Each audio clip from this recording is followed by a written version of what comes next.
గిరిజనులు కూడా మొన్నటి ఎన్నికల్లో మా ఓటమికి కాంగ్రెస్ ప్రభుత్వం అధికారంలోకి రావడానికి గిరిజనులు కూడా ప్రధాన పాత్ర పోషించారు. మరి వాళ్ళు కేసీఆర్ గారు ఇచ్చిన దానికి అదనంగా కాంగ్రెస్ పార్టీ ఏమి ఇస్తుందని ఆశపడ్డారో, ఆశించిందో, కొంత మార్పు కావాలి. 10 ఏళ్ళు కేసీఆర్ని చూసాం, మళ్ళొకసారి కాంగ్రెస్ని చూద్దాం.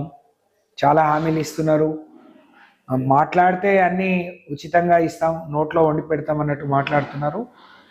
లేకపోతే మాకు ఉద్యోగాలు ఇంటికో ఉద్యోగం ఇస్తా అన్నారు, ఇవ్వలేదు.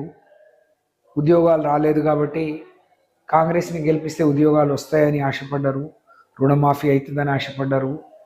సరే అని ఆశించి మమ్మల్ని ఓడించి కాంగ్రెస్ని అధికారంలోకి తీసుకొచ్చారు.